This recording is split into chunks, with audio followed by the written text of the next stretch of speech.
welcome back. If you're looking for a simple, easy to follow yet beautiful makeup look, then you've come to the right place. I will say this video is for everyone, whether you're a beginner or not, because it's just a beautiful makeup look, but this video is definitely catered more to the beginners. And I'm talking about people who've like never touched makeup before in their life, or have only ever used like mascara and lip gloss, and are looking to like zhuzh it up a little bit for date night. Whatever the case may be, this look is for you because it's just a beautiful, versatile makeup look, whether it's again for date night or day to day. Anyone can do this makeup look. I've made sure that it's very simple, easy to follow with mostly drugstore products. There's like one product that isn't, but otherwise mostly drugstore products. So grab your makeup, follow along, and don't be afraid to try and fail and try again. We all started somewhere with makeup. So wherever you're at, just grab your makeup, practice along, because at the end of the day, it's just makeup. So if you mess up, you can take it off and try again as many times as you need to. So don't be afraid, just have fun with it and enjoy the tutorial. Alright, so in my last video, I went over the different products you're going to need for this look, so if you missed that, go ahead and go check it out. I'll link it down in the description below. But we're starting with foundation and concealer. In that video, I did recommend the Maybelline Fit Me Concealer, but right now, the one I have is too dark for me. It's been like almost a month since I've been in the sun, so I'm a little bit lighter right now, so I'm going with the e.l.f. Hydrating Camo Concealer, as that's the one that's closest to my shade right now. Still a great concealer, still drugstore, so I'll link that and all the other products I'm using below. I just do feel like this concealer is maybe not quite as drugstore friendly. It's just a little bit thicker, but you know, it still works wonderfully and it's a beautiful concealer. So anyway, with that foundation, taking a little bit onto my hand, patting on the skin, and then making sure to blend down the neck. Whatever do you do to the face, you want to blend down to the neck because you don't want to have this awkward makeup line on your jawline. You want it to be seamless and blended, and you know, you want them to look one. So starting with a thinner layer, because you can always add up, but you can't really take it away. If you start with too much foundation, it's really hard to come back from that. It's hard to blend it, hard to make it look nice and smooth and natural. Like, it's just gonna look cakey and clumpy and thick, and it's just not good. So start with a thinner layer. You can always go back in with more. And again, I'm showing you with, you know, I'm kind of showing the camera about how much I've been using. And you know, and then that way you can build up to however much coverage you want. Normally I would have been okay with that first amount of coverage, but today, I don't know, there was a little more redness in my skin. I just decided I wanted another layer. And this foundation works really well for building, so that's fine. And I mean, as you can see, I'm just using my fingers. I am not, I just don't think brushes are necessary. I mean, yeah, they're fun, like the beauty blenders, the sponges, and the brushes, they're all fun, they're great, but I just don't find they're useful. I think for me, it's just easier to use my fingers. It gets the job done, and it always ends up looking beautiful. So, you know, I'm good with using my fingers, so you can be good with that too. Now that I'm satisfied with the foundation coverage, I'm going with concealer, just dotting it onto the inner corners of the eyes and the outer corners. And then I like to go in kind of these little like inner socket areas. I don't know if that's what you would call it, but my eyes kind of, not deep set, but they kind of, and sunken in isn't the right word either, but they're just back a little farther than I want. So I like to bring light to that area, and that's really the purpose of concealer. You're using concealer to bring lightness and brightness, highlighting that area. So I warmed up my fingers between my hands to help the product melt into the skin better.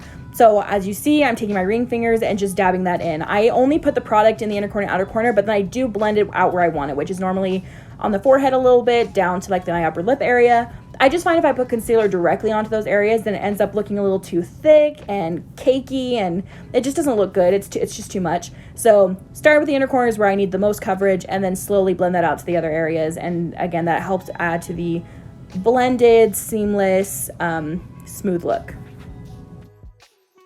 And then I always keep makeup wipes on hand. I obviously want to wipe the makeup off my hands before I keep touching all my other makeup products, and then we'll use them later to kind of wipe makeup out the hairline and all that jazz. So baby wipes are definitely an essential. Next, we're going in with bronzer. This step is essential after you've done foundation and concealer because you need to bring dimension back to the face. So we're taking a large powder brush and dipping it into the bronzer and lightly tapping it onto the areas we're going to be applying it, which is the forehead, the cheekbone area, and then the jawline area. So this isn't contouring. It's kind of the baby step tricycle version of it. So I guess it's light contouring, but I didn't want to tackle full-on contouring in this video because that's kind of a harder thing to learn. So I feel like you want to kind of master the basics first before you go on to contouring. So start with bronzer. It's a way to bring that dimension back, and you can kind of do some gentle contouring. Again, I'm going on the foreheads. I'm going just under the cheekbones, kind of where the sun would hit, but again, just slightly under. So I'm kind of getting that contouring effect on the cheekbone without having to actually like carve out the cheekbone. Basically just blending that out. Again, I tapped it on. You want to tap into the product, tap into the skin, build up the coverage slowly, and then you can start doing these swirling motions to blend it all out, make it all smooth and seamless. Again, forehead, cheekbones, and then the jawline, kind of making like a 3, like you can see here on each side of your face. And then I will always drag a little bit of bronzer or contour, whatever I'm using, down the side of my neck or around my ear, because it's really awkward to have put all that makeup up there, and then if you put your hair in a ponytail, people can see all of a sudden you're super like white and no makeup and unblended in the back. So it looks awkward. So blend that down to the neck, behind the ear, again, to make sure this all looks seamless and one. Now for a pop of color with blush, we're going in with this peachy pink color. It's really pretty. Taking the e.l.f. blush brush, lightly dabbing it in, and then dabbing it onto the cheekbones. If you're worried about like where to put the blush, don't go lower than this part of your nose, and then don't go past the inner part of your eye right there. But again, just keeping it high up in the cheekbones, and really you can place it wherever you want to. Everyone's face shape is different. They might be wanting to achieve different things with their blush. Lately, this is where I've been liking to place it. You know, on the top of the cheekbones. And then I like to blend it up a little bit above the eyebrow and then a little bit across the nose, because I just think it looks kind of cute when you got a little bit of the redness on your nose, kind of that sun-kissed look, and then bringing it up again above the eyebrow. I don't know, there's just something about the tip. You'll learn about me. I love a very seamless, well-blended look. So I kind of like everything to just melt together into one. So with the blush, yes, I focus most of the color onto the cheekbones, but then I will lightly take it up a little bit to above the brow and a little bit on the nose and things like that. And then I always put on a little bit extra than what you'll actually need. I put on a little heavy-handed at first, because next we're going to be going in with face powder to set the makeup and kind of blend everything back together. So you want to make sure that you're putting on just a little bit of extra color, so that not too much of it gets covered away when we put on the face powder to set everything. So again, very beginner friendly, because you can be a little messy with those first steps with the bronzer and the blush. You can be a little messy with it, because when we go in with this powder to blend it all together, it's very forgiving and it helps it all look really pretty and airbrushed and flawless, even if it wasn't blended perfectly at first. The loose face powder we are using does come with like a little applicator sponge thing that I actually do like and you can use, but I just used the little makeup sponge from the dollar store. That's kind of like the thing I was showing you a second ago, where I used that just to tap it on because it's pretty messy. You could just dip the brush right into it, but again, kind of messy. So I just used a little makeup sponge to lightly dab a thin layer onto the skin. But then as you can see, I took this pink fluffy brush, it's a powder brush, and I just started blending it everywhere. I started with my under eyes and just started these swirling motions all over the face to bring the whole look together. And I'm not pressing too hard. I'm not using a whole lot of pressure, but I'm not like super light either. Just, you know, I guess I don't know how much pressure I would say I'm using, but a pretty light hand, just lightly swirling and blending it all together, making sure everything's looking seamless. Obviously you want to see where all the color's supposed to be, but I don't want this to be any like harsh lines where you can see exactly where my blush starts and stops and bronzer starts and stops. Like I want you to be able to not tell where it starts and stops, but have it all just like come together gorgeously, you know what I'm saying? And then we're using those makeup wipes again, because when you go all that crazy with, you know, the foundation and the powder and all that jazz, you get it all over your eyebrows and your lips and hairline. It's not cute. So I wipe it off my brows, wipe it off my eyelids, not my eyelids, the eye line area, my lips, and then I have this little freckle on the side of my face that I actually really like, and I don't want it to be covered up, so I will wipe the makeup off of that too. And then I make sure to wipe the makeup off my hairline. Do not leave makeup on your hairline. I don't know if I have some like drama from that or whatnot. In my senior year, my senior high school pictures, I had a ton of makeup in my hairline and I didn't realize it, and I went and got my senior pictures done, and it's so obvious there's a bunch of makeup in there. Granted, they still turn out really pretty. I still like my senior pictures, but you can definitely see that there's makeup in my hairline. Like, oh my gosh, Audrey, like wipe the makeup off. We'll put lipstick on at the end, but just put a little chapstick on right now because I hate the feeling of dry lips. So after wiping it off with a baby wipe, you kind of need some chapstick. But anyways, moving on to brows. This is a very, very skinny pencil from CoverGirl. Again, in my last video, I talked about the products and the colors and everything like that. So go check that out if you're interested in more details about it. But I really like this one, very skinny. So we're gonna start, as you saw, I kind of combed through the brows, kind of brushing them up and out. And then with the pencil, I'm making very light, thin strokes. I like seriously barely putting any pressure on.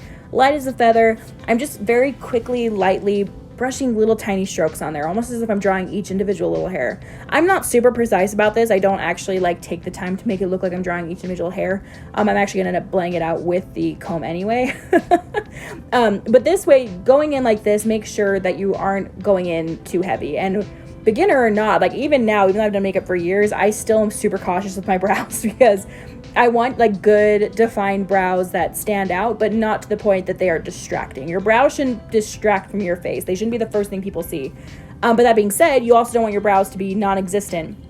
You need to make sure that you are filling in your brows, especially when you're doing other makeup, because brows really do help frame and define the face. So brows are important, but don't overdo it. So again, that's why with this technique, you don't really have to be too worried about overdoing it, because you're just gonna build as you go. You know, you start light and then assess as you go. If you decide you need more color, then keep adding it on. That's what I do. I just start light, thin layers, focusing extra, you know, area concentration, focusing extra concentration, wow, can I talk, on the areas where my brows are extra sparse. I'm now going to be brushing the brows out with the comb that's on the other side of that brow pencil. So just taking the comb, I do put a lot more pressure here, and I just start blending it all out. Again, this could be kind of personal preference. A lot of people will draw on each individual brow stroke, and I kind of start with that, but then at the end of the day, I'm like, you know what, I just want it all like blended, just kind of fill it in. Maybe this is just kind of the quick, lazy way. I don't know, but this is how I do it. Draw on those little strokes, make sure I don't overdo it, and then with the comb, I just go through and really blend everything out so that there's not like little dots on my brows or anything like that. This just helps to smooth it all together. And then I will take my fingers and just kind of wipe along the skin very gently around the brows, just to make sure that, you know, nothing got out of the line where it wasn't supposed to be. And even after all these years, I'm still not perfect. As you can see, I kind of went back in when my brows were bugging me, so went back in at even just a little bit more. You know, brows take a long time, and again, I've been at this for years and brows are still difficult, so it's okay if you struggle with them. Now for eyes, we are starting off with the one product that was in Drugstore. This is the Urban Decay Primer Potion. But I will say this step isn't totally necessary. I'm someone who has very oily eyelids, so I need this. This primer is going to help my eyeshadow have something to stick to and stay in place. But if you find you have dry skin, you might not necessarily need this primer. So, you know, maybe you can try without it first, kind of go from there. Taking this Wet n Wild Walking on Eggshells palette, it's a really pretty light colored palette. I think this is gonna be very versatile. You can build up a lot. I'm starting with that light brown shade with this blending brush from Wet n Wild. Lightly tapped it in and then lightly tapped onto the crease and just lightly blending it out. Again, I'm using the word lightly too much because that's exactly what I'm doing. I'm just, with a very light hand, blending this out along the crease area and being pretty messy with it. Again, this is a simple eye makeup look, right? So we aren't doing a super precise lines. Just getting the color in the general correct area and blending from there. So again, focusing this on the crease, you can bring it as far into the inner corner or outer corner as you want. I'm someone who has hooded eyelids, so that just kind of means I have extra skin on my lid that will kind of, I don't want to say droop over my eyes because my eyes aren't really droopy, but you know, I just have extra skin there. So sometimes for me, going too far into the inner corner isn't the most flattering. And I will say you can stop at any point along this eye look. Like if you just want to put it into the crease and call it good, perfect. You can just call it good there. I'm taking that same color and putting on my lid to put just a little bit more depth. So again, the eyeshadow look kind of builds upon itself. It's like you can stop at any point if you're like, you know what, I like how it looks, I'm going to call it good here, great. If you want to add one more step, then, you know, I'm going to keep showing you how to add just a little more oomph to it along the way. So I'm taking just my ring finger, or middle finger, whatever finger. I'm just taking a finger in the shimmery brown colored, and I'm putting this to put a little more drama to the lid. Again, a little more depth to the look, and a little more drama. I use my finger because that way I can pack on more color. Brushes are nice, you know, for a softer look and blending it, but your finger is really just the best way to pack on the most color. And in this case, I really wanted to make sure that the color was very opaque and vibrant, not, you know, transparent or anything like that. And then just taking the brush with no additional product on it, was just left over from when I blended it out a minute ago, and blending and smoothing over everything again to make sure it's all blended and seamless. Going back in that same very light brown color, I lightly tapped in and I tapped most of it off of the product and even brushed it along the side of the packaging a little bit because I really want to make sure there's not too much product right here because I don't want this to make my under eyes look super dark and heavy. So I'm just lightly, you know, I lightly tapped it onto the under eyelid and then just blending it out, you know, side to side strokes and connecting it to the upper eyelid look. So you kind of follow that line I'm showing you right here, follow your lash line, scoop it kind of up to the angle and just kind of incorporate it all together, blend that all together. To deepen the look up even more, I'm going in with the darkest brown color in the palette, really tapping off the excess, and I will just lightly tap on one eye, tap on the other eyelid, and just kind of go back and forth, lightly tapping to make sure that I'm getting the product on the lid without it falling out onto the rest of my face since I already did the rest of my makeup, until I'm pretty confident that there's no more like loose particles on the brush. And then from there, you know, you just put this on the very outer corner and I just blend it and keep it in the outer corner. Doing the same circular motion, you know, blending and blending it until there's not really any harsh lines left, but not really dragging it anywhere else, just keeping it really focused in that one spot. And now that I'm really satisfied with the amount of color, I am wiping any excess eyeshadow onto my wrist, just making sure there's really nothing on the brush, and then just lightly brushing that from the outer corner into the inner corner. Again, there's no product on here, and I'm not trying to really disturb the makeup too much, just making sure that it's kind of a seamless ombre effect. Again, I've used that word so much in this video, seamless and blended and stuff, but that's just really the look I'm going for. That's just what I like. So again, clean brush, kind of going over everything again, not harshly, very light hand, because I'm not trying to move the colors too much. And then I'm taking the really pretty light shimmery pink color and popping that onto the lid for, again, extra shine and just for fun. So again, using my finger because that just packs on the most color, and I'm just putting that onto the lid. And just taking that same clean brush with no additional product on it, going over the crease one last time to make sure there are no harsh lines anywhere. Now for eyeliner, I use black because I have really dark eyes, so I kind of need the black for the for the drama and for it to actually really do much for me. But I do really like dark brown too. That works for me. But again, with dark eyes, black is a pretty safe color. If you have lighter colored eyes, like if you like blue eyes or maybe like green eyes, black might end up looking a little bit harsh. Not at all saying you can't go for it. If you like black, 100% go for it. But it can be a little harsh, a little heavy. So I would say maybe a brown is probably better if you have lighter colored eyes.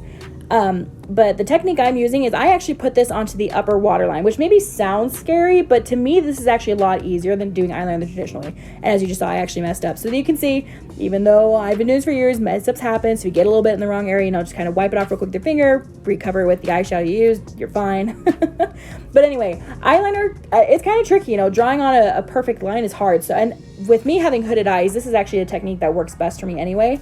Because if I put eyeliner on my lid, then my lids kind of just cover it anyway. So the way that you're going to do this is you're just going to push this onto the lash line. So it essentially ends up going on the waterline, but you're not having to draw it directly, and you're not using a lot of pressure. With a very light hand, very baby strokes, very lightly, just trying to almost like I'm trying to push this into the eyelash eyeline area, if that makes any sense. Again, you can watch this video as many times as you need to kind of watch the technique I'm doing, and dragging that down.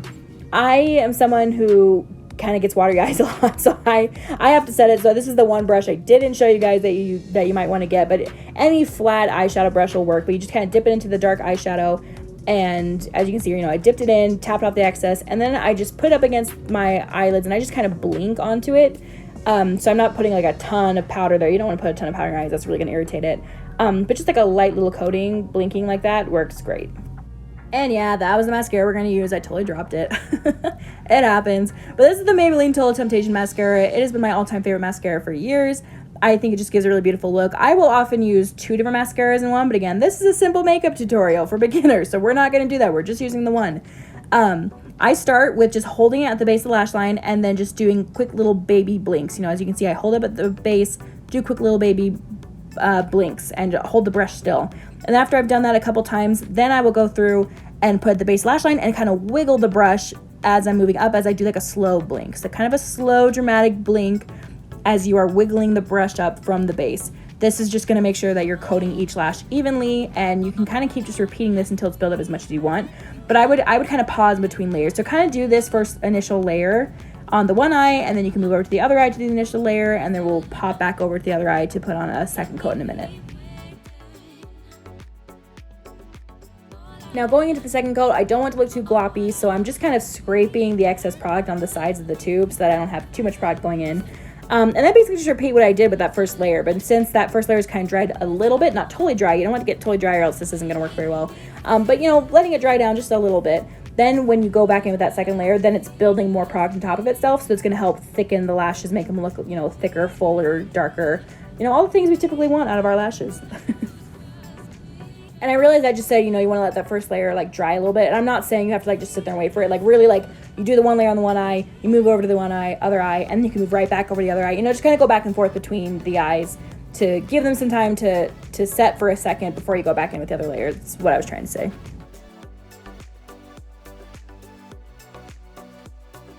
Now for the lower lashes, I use a very light hand and just kind of lightly tap very baby strokes at the base of the lash line, because I have very long lower lashes and sometimes it's kind of fun, but sometimes I don't know, sometimes it's a little bit too much, so I use a very light hand on that. And at this point I realized I'd forgotten one step on the eyes. I would normally recommend doing this before the mascara, but we're just taking the highlight that we're going to use in a second for the rest of our face, dabbing my finger in it, putting it on the inner corner, or if you happen to have that skinny eyeshadow brush, then you can also use that to put a little bit of highlight in the inner corner. It just helps to brighten that area a little bit more. It's just really pretty.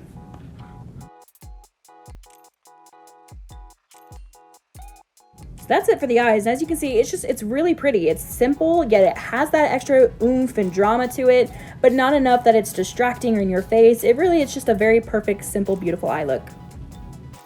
Now, I love to glow. I love a shiny, glowy, beautiful look. I do not like to look matte and flat. So I'm going with highlighter, using that same e.l.f. blush brush that we used earlier, just kind of wiping the blush off of it, dipping into the highlighter, and then you put it onto the kind of high points of your face, putting on the cheekbones and, you know, focusing it there, and then bringing a little bit of excess kind of onto the upper brow and blending that all out. I kind of pack on a lot of product and put it on the cheekbones. I'm not afraid of using too much highlighter. I really like highlighter. I mean, maybe there's a point where it's too much because you don't want to look like, you know, you have beams coming from your face, but I just love to glow. I think that's just the prettiest look. And I put a little bit in between the space of my brows and a little bit on my nose. Again, I just like to glow everywhere. I love to look like I don't know, like an ethereal princess or something. Like that's usually what I'm going for. And I feel like you just have to glow to get that look. Finishing off with lips, I'm taking this very beautiful, kind of like a dark pink color from Maybelline. I think it's called Pink Wink or something. Again, everything's linked below. And, you know, swiping on the lip and then lightly tapping it as well. Kind of doing a mix of swiping and tapping to make sure I get the right amount of color. And kind of blending that in between my lips.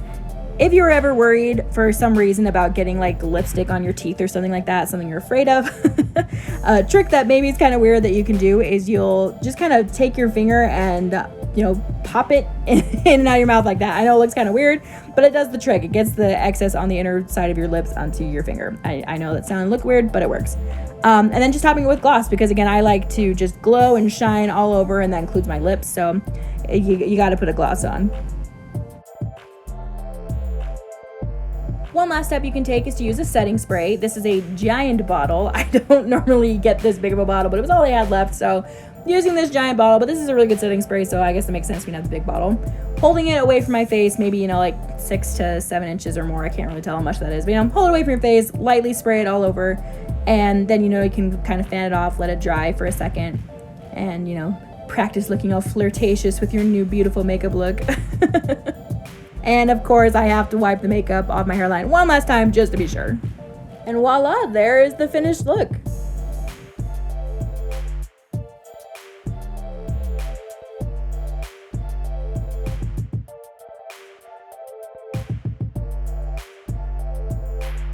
If you're interested in seeing more makeup tutorials by me, then I will include my makeup tutorial playlist here. Or if you missed the video from last time and wanted a little more deep dive into the different products we use today and why, then there's a video right here. Otherwise, thanks so much for watching, and I hope you're having a wonderful day.